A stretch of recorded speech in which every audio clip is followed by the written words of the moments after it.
जो skin disease की problems है उसमें भी आपको 80% सोराइसिस ही ज्यादा मिलेगा। अगर कान के पीछे आपको हल्की सी भी पपड़ी लग रही है तो मतलब सोरियासिस की शुरुआत हो चुकी है कहीं ना कहीं। अगर सोराइसिस वाले पेशेंट ने स्ट्रेस लिया तो वो स्ट्रेस का सोराइसिस उसे उसी शाम को या अगले दिन तक ही देखने को मिल जाएगा। सोराइसिस जितना जल्दी आपकी बॉडी पे दिखेगा भी तो इतनी जल्दी अगर आप उसका सही इलाज कर ले तो उतनी जल्दी आपको भाग भी जाता है।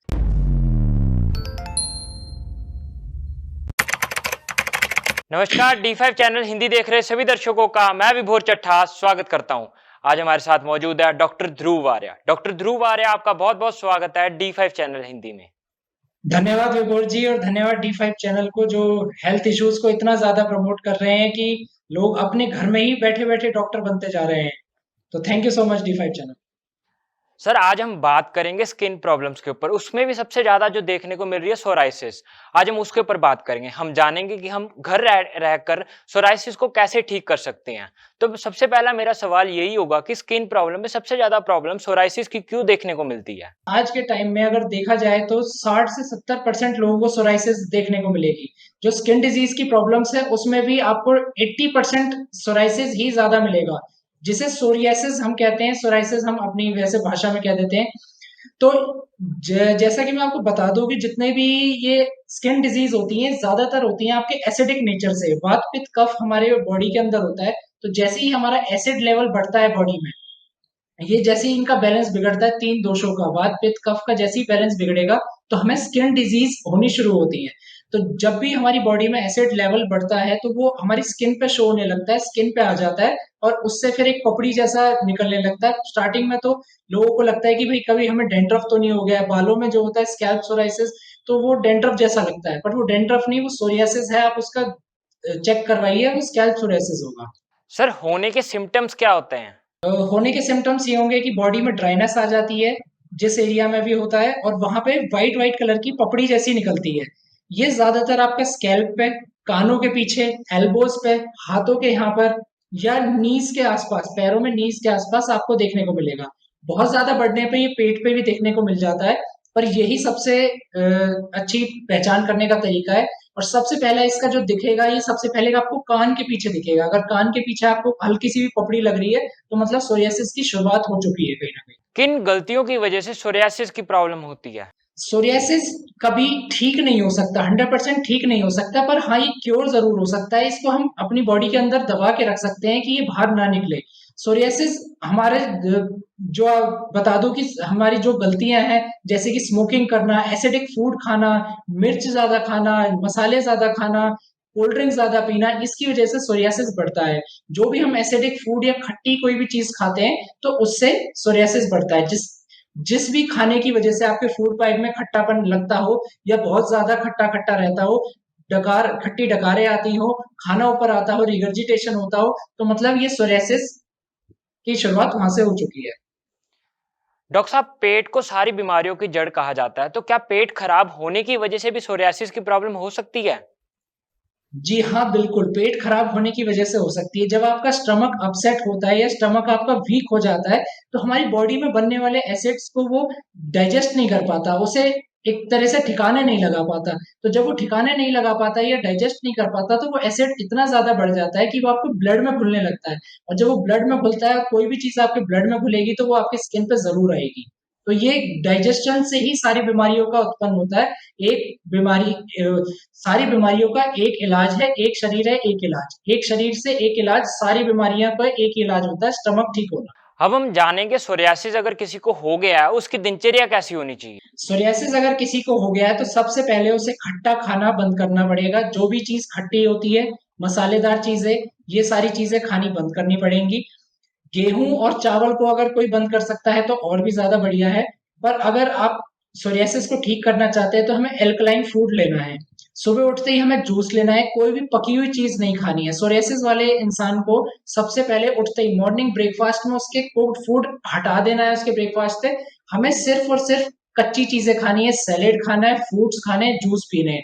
जूस भी आपको पैकेट वाले नहीं पीने हैं, आपको फ्रेश जूस पीने हैं जिसमें नमक मसाला या कोई भी तरीके का मीठा नहीं डला होना चाहिए, क्योंकि वो भी एक तरह के एसिडिटी को बढ़ाता है।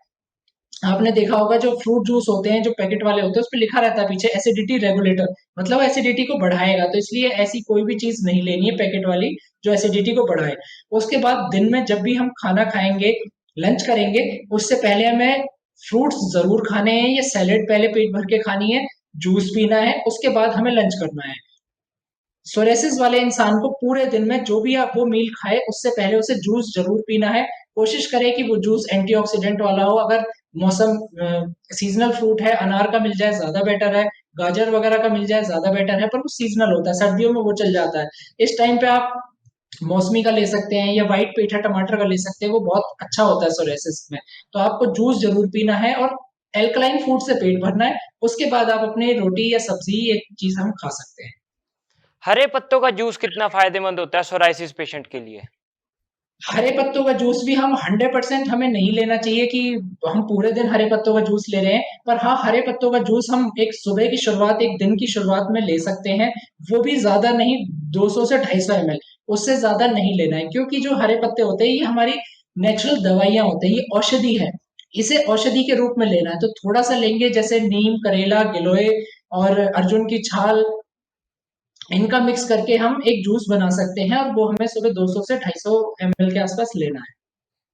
डॉक्टर साहब, ये तो खान-पान और दिनचर्या के बारे में आपने बताया। अब किन बातों का सोराइसिस पेशेंट को खास तौर पर ध्यान रखना चाहिए? सोराइसिस पेशेंट को सबसे पहले अल्कोहल और स्मोकिंग, ये दोनों चीजें बंद करनी है। और जो सबसे ज्यादा इंपॉर्टेंट चीज है इसमें स्ट्रेस। अगर सोराइसिस वाले पेशेंट ने स्ट्रेस लिया तो वो स्ट्रेस का सोराइसिस उसे उसी शाम को या अगले दिन तक ही देखने को मिल जाएगा। तो सोराइसिस अगर आपको हो गया है तो आप बस अपना खाना पीना ठीक करें, अल्कलाइन फूड पे आ जाएं और सोराइसिस की तरफ ध्यान ना दें। अगर आप उसकी तरफ ध्यान दोगे तो वो और ज्यादा बढ़ता चला जाएगा। तो स्ट्रेस को हमें सब कम से कम करना है। स्ट्रेस हमें अपनी बॉडी में सबसे ज्यादा कम करना है, फिर अल्कोहल, कोल्ड ड्रिंक्स, स्मोकिंग या मिर्च मसाले, इन सब चीजों का हमें ध्यान देना है और सोराइसिस बिल्कुल ठीक हो जाएगा। अगर ये ठीक नहीं होता है तो ऐसा नहीं है कि हम इसे चलो इसके साथ लाइफ गुजार लेंगे। सोराइसिस पहले स्किन पे आए, बालों में आएगा, स्कैल्प सोराइसिस बनाएगा, फिर स्किन पे आना शुरू होगा, फिर इतना ज्यादा बढ़ जाएगा कि आप जहां भी बैठेंगे वहां पे आपके स्किन गिरने लगेगी और एट लास्ट ये आपकी हड्डियों में जाने लगेगा। स्किन पे पूरा भर जाएगा तो उसके बाद हड्डियों में चला जाएगा, सोरियाटिक अर्थराइटिस बन जाएगा। वो बहुत ज्यादा पेनफुल होता है और उसका क्योर करना बहुत ज्यादा मुश्किल भी हो जाता है। ऐसा नहीं है कि क्योर नहीं है, उसका क्योर वो भी हो जाता है, पर बहुत ज्यादा मुश्किल हो जाता है। कई लोगों को आपने सुना होगा कि 15 दिन में या महीने में एक इंजेक्शन लगता है सोरियासिस के लोगों को। वो पेन कम करने के लिए लगता है, क्योंकि पेन इतना ज्यादा बढ़ जाता है सोरियाटिक अर्थराइटिस की वजह से।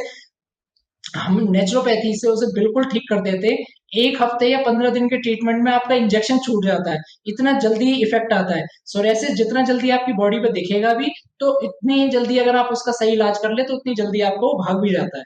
तो इस चीज का हमें खास ध्यान रखना है। सोराइसिस का नेचुरोपैथी में क्या इलाज है? सोरियासिस का नेचुरोपैथी में इलाज है डिटॉक्स। हमारे बॉडी में जितने भी एसिड बन रहा है, वो अगर बॉडी ठीक नहीं कर पा रही है तो हमें सबसे पहले स्टमक को स्ट्रॉन्ग करना है, डाइजेशन स्ट्रॉन्ग करना है, ताकि जो भी आगे फ्यूचर में एसिड बने, ऐसा तो नहीं है कि एसिड के बिना बॉडी काम कर लेगी। बॉडी में एसिड्स बनते हैं, खाने को डाइजेस्ट करने के लिए चाहिए। तो वो एसिड हमें निकालना है, जो स्टमक को स्ट्रॉन्ग करना है ताकि एसिड को वो खुद ही डाइजेस्ट करे। और हमें डिटॉक्स करनी है बॉडी। बॉडी में जितने भी टॉक्सिन्स हैं, ये टॉक्सिन्स ही होते हैं जो स्किन पे आ जाते हैं, जिसका हम सोराइसिस नाम ले देते हैं। तो ये टॉक्सिन्स को हम जैसे ही बॉडी से निकालेंगे तो बहुत जल्दी, सबसे जल्दी इफेक्ट आता है सोरियासिस का नेचुरोपैथी की तरफ से। डॉक्टर साहब, ऐसा कहा जाता है कि गर्मियों में जैसे हम आम तौर पर देखते हैं कि पसीना बहुत आता है, लोग हाइजीन मेंटेन नहीं कर पाते। क्या उस वजह से भी हम हमको सोराइसिस हो सकता है? अगर हाँ हो सकता है तो हम हाइजीन कैसे मेंटेन करें और किन बातों का खास तौर पर गर्मियों में ध्यान दें? जी, गर्मियों में सोरियासिस कम से कम हो जाता है, गर्मियों में नहीं बढ़ता है। ये बढ़ता है आपका जब सीजन चेंज होता है या जब सर्दियां होती है। जब ड्राई सीजन होता है तो आपका सोरियासिस बढ़ता है। गर्मियों में जिसको भी सोरियासिस होगा, गर्मियों में जो ये आज अब सीजन चल रहा है, इस सीजन में सोरियासिस ना के बराबर हो जाता है, सिर्फ 10% रह जाएगा आपकी बॉडी पे, बिल्कुल खत्म हो जाता है। तो आपको लगेगा कि ये चला गया, पर नहीं, जब भी वो सीजन चेंज होगा या ड्राई सीजन आएगा तो वो सोरियासिस दोबारा निकल के आएगा। और अगर किसी को गर्मी में भी सोरियासिस है तो इसका मतलब वो सोरियाटिक अर्थराइटिस की तरफ जा रहा है, वो इतना ज्यादा बढ़ गया है कि वो गर्मियों में भी नहीं जा रहा है। तो इसलिए हमें ये चीज ध्यान रखनी है कि सर्दियों में, ये सर्दियों का ट्रांजिशन पीरियड होता है या ये फरवरी मार्च का जो टाइम होता है, इस पे सोरियासिस बहुत ज्यादा बढ़ जाता है। बट अब ये जो 3 महीने रहेंगे ये थोड़े ह्यूमिडिटी वाले रहते हैं, इसमें बॉडी डाइजेस्ट भी ठीक कर लेती है। तो इसलिए मई, जून, जुलाई ये 3 महीने सोरियासिस हमारा कम रहेगा। उसके बाद सोरियासिस फिर बढ़ना शुरू होता है साल के अंत में। डॉक्टर साहब, जाते-जाते आप हमारे दर्शकों को क्या संदेश देना चाहेंगे? जाते-जाते ये संदेश देना चाहूँगा कि सोरियासिस अगर आपको कान के पीछे हल्का-सा भी दिखाए या बालों में हल्का-सा भी दिखाए, तो उसे डैंड्रफ समझने की गलती ना करें, उसे जल्दी से जल्दी ठीक करें। और एक चीज़ आपको मैं बता देता हूँ, सोरियासिस किसी भी दवाई या किसी भी लोशन से ठीक नहीं होगा, क्योंकि वो आपकी बॉडी में अंदर से होता है। तो अंदर से ठीक करने के लिए आपको नेचुरोपैथी ही करनी पड़ेगी, आपकी बॉडी को डिटॉक्स ही करना पड़ेगा। लोशन से हाँ, वो थोड़ा-सा कम हो जाएगा, पर जैसे ही आप लोशन लगाना छोड़ोगे या कोई भी दवाई या केमिकल लगाना छोड़ोगे, वो दोबारा से आ जाएगा। तो इस चीज़ का ज़रूर ध्यान रखें, उसे डैंड्रफ समझने की गलती ना करें। सोरियासिस सबसे पहले स्कैल्प में दिखेगा, तो जैसे ही आपको दिखे आप अपने खान-पान सुधार लें और नज़दीकी नेचुरोपैथी सेंटर पे जाके इसे ठीक करवा लें।